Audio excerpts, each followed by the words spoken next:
Hello everyone, welcome to your channel. I hope कि आप सब बहुत अच्छे होंगे। हम लोग बात करते हैं भगवान कृष्ण के तो कही हुई कुछ कोटक के बारे में। अगर कोई आपके नीचे दिखाया चाहते हैं तो इसका मतलब है कि आप उससे पहले से ही ऊपर हो। जिंदगी जीने के लिए मिली है, लोग क्या सोचेंगे यह सोचने में बर्बाद मत करो। किसी के बुरे वक्त में उसका हाथ पकड़ो, सहारा दो, हिम्मत दो, क्योंकि बुरा वक्त समय के साथ चला जाता है लेकिन आपको दुआ जिंदगी भर देता रहेगा। मनुष्य सुबह से शाम तक काम करके उतना ही नहीं थकता जितना चिंता और क्रोध से एक क्षण में थक जाता है। संबंध परमात्मा से अच्छे बनाओ तो तुम्हें किसी चीज की जरूरत नहीं है पड़ेगी। तुम खुद सबकी जरूरत बन जाओगे। सलाह देते हो तो हजारों आते हैं, लेकिन जब साथ देने की बारी आए तो केवल भगवान आते हैं। इतने के बाद तो सारी दुनिया गले लगाती है, लेकिन हारने के बाद जो गले लगाता है सिर्फ वही अपना होता है। हर करीबी इंसान को अपना राज मत बताओ, क्योंकि जो आज आपके साथ में है वह कल किसी आपके खिलाफ हो सकते हैं। बिना मतलब के आपकी कोई इज्जत नहीं करेगी, लेकिन खुद को इतना काबिल बन जाओ कि लोग बिना मतलब के कभी न आपको इज्जत करेंगे। भगवान कहते हैं कि सोने से पहले तुम सबको माफ कर दिया करो, तुम्हारे जागने से पहले मैं तुम्हें माफ कर दूंगा। भगवान ऑक्सीजन की तरह है जिसे आप देख नहीं सकते, लेकिन उसके बिना आप रह भी नहीं सकते।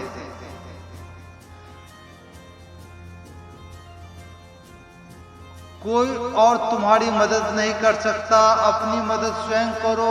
आप ही खुद के सबसे अच्छे मित्र हैं, सबसे बड़े दुश्मन भी। इंसान तब समझदार नहीं होता जब वह बड़ी बड़ी बातें करने लगती, बल्कि समझदार तब होता है जब वह छोटी छोटी बातों को समझने लगे। आपकी समय सही थे कोई याद नहीं रखता, लेकिन आप किस समय गलत थे इससे सब याद रखते हैं। सब दुख दूर होने के बाद ही मन प्रसन्न होता है, यह आपका भ्रम है। मन प्रसन्न रखने सब दुख दूर हो जाएंगे, यह हकीकत है।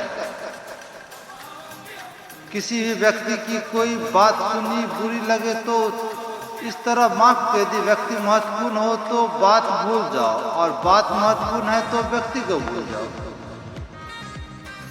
रिश्तों का संबंध सिर्फ रक्त से नहीं होता, जो मुसीबत में हाथ थामे उसे बड़ा कोई रिश्ता नहीं होता। भगवान कहते हैं तुम सब खुद सौंप दो, सारा दर्द परेशानी बिल्कुल हल्के होकर मुझे याद करो। धीरे धीरे तुम्हारा जीवन सुखियों से भर दिया जाएगा।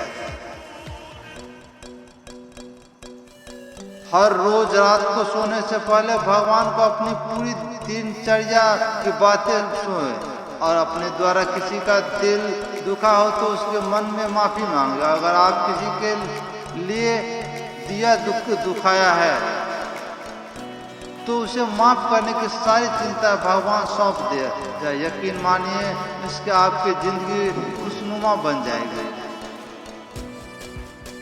क्रोध में बोला एक शब्द इतना जहरीला हो सकता है कि आपकी हजार प्यार बातों एक मिनट में नष्ट कर सकता है। सबसे हंसाने लेकिन कभी किसी का हंसना मत। सब दुख बांटना लेकिन किसी को दुखी मत करना। सबकी ये दी हुई जलवा है, लेकिन किसी दिन जलाना मत। यह जीव की रीत है, जैसा बोलोगे वैसा ही पाओगे।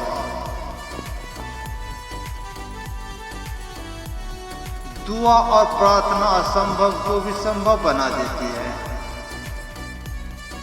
ईश्वर को न हमें तन की जरूरत है न धन की, उनके तो पवित्र मन की जरूरत है। इसीलिए वो हमें कुछ भी छोड़ने के लिए नहीं कहता। वह कहता है कि मन से विकार छोड़ो, गंदे विचार छोड़ो।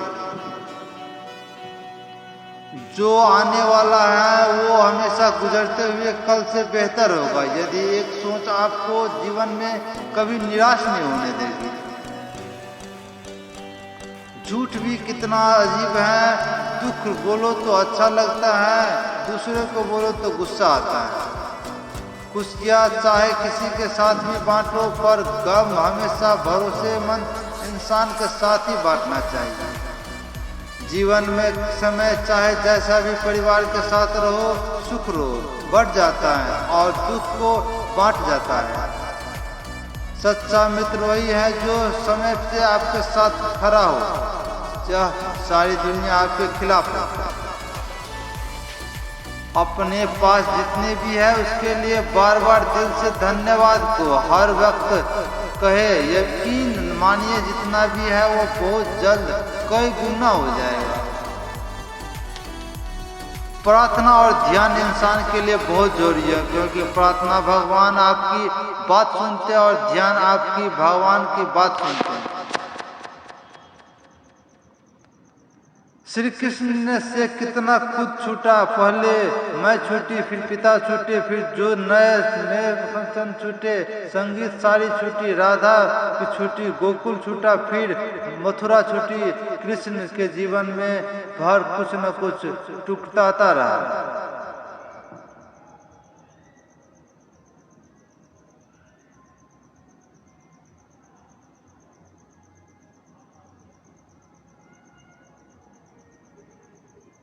नहीं छूटा तो मुस्कुराना सकारात्मक से कृष्ण उसे कहते हैं कि मैंने किसी का सुख रहा चाहा। श्री कृष्ण अच्छा कोई नहीं जिसका, इसीलिए हमेशा खुश रहे और मुस्कुराते रहे। जीतने का मजा भी तभी आएगा जब लोग आपकी हार का इंतजार करेंगे। यदि कोई आपसे अच्छा लगता है तो अच्छा वो नहीं, अच्छे आप हैं, क्योंकि उसमें अच्छाई देखने वाली नजर आपके पास है। अपनी पीड़ा के लिए संसार को दोष मत दो, मन को समझाओ। तुम्हारे मन का परिवर्तन ही तुम्हारे दुखों का अंत है। सोच और नियत अच्छी रखिए, फिर अपने कष्ट प्रभु स्वयं दूर कर देंगे। याद रखना, भगवान से कभी उम्मीद छोड़ना नहीं, दुनिया वाले को से कभी उम्मीद रखना नहीं। सुख दुख एक सिक्के का दो पहलू है, जहाँ सुख होगा वहाँ दुख भी होगा, चाहे दुख हो या सुख भी हो, इसीलिए सुख दुख कहते हैं। ये के बारे में बिना सोचे निरंतर अपने लक्ष्य को प्राप्त करने के लिए प्रयास करें। एक बार हमेशा याद रखना, किसी के सामने गिरा जाने वाले मोहब्बत मिलती है नहीं इज्जत, इसीलिए स्वाभिमान को जिंदा रखो। कोई अगर आपकी किस्मत में होगा, आपके पास खुद ही चल कर आएगा। दूसरे को हारते शौक मत रखो, बस दुख खुद को अपने आगे जाने की शौक रखो। कभी हार न मानने का आदत ही एक दिन जीवन का जीतने का आदत बन जाती है। सिर्फ दो चीजों से मनुष्य को भाग का निर्माण होती है, पहला स्वभाव और आपके स्वभाव की अच्छाई, विनम्रता, गुप्त को निसमाप्त भाग सकेगा। अगर आपका स्वभाव क्रोधी है, आपका बिगड़ता हुआ अनिवार्य है, इसीलिए अपने स्वभाव को मधुर और आकर्षित बनाए रखें। दूसरा, आपकी वाणी बोले तो आदमी 2.5 साल की उम्र में भी सीखा जाता है, परंतु कब कहाँ कैसे और क्या बोले उसे जिंदगी भर की समझ नहीं आती। जिसे यह बोलना आ गया, कब कहाँ और कैसे कितना बोलना चाहिए समझ लो, उसे सफल होने से कोई नहीं रोक सकता। पिता से बड़ा कोई सलाहकार नहीं होता और बड़ी कोई दुनिया नहीं होती। माँ से भाई से अच्छा कोई भागीदार नहीं होता और बहन के बड़ा कोई इसका मतलब ही दुनिया का मतलब ना रखे, और मतलब रखना है तो अपने मतलब से मतलब रखे। दुआएं मांगने से किसका भला होता है, मिलता तो वही है जो हमेशा बोया जाता है। तुम नीचे गिरे देखो कोई नहीं आएगा उठाने तुमको, उड़ाकर तो देखो आएगा सब गिराने। एक बात हमेशा याद रखना, अगर शराब का दुकान पर बैठकर दूध पियोगे तुम्हारे शराबी ही दर्जा मिलेगा। किसी मंदिर में बैठकर पानी पियोगे तो तुम्हें एक संत का दर्जा ही दिया जाएगा। इसीलिए आप किसके साथ उठते बैठते हैं यह बहुत मायने रखता है।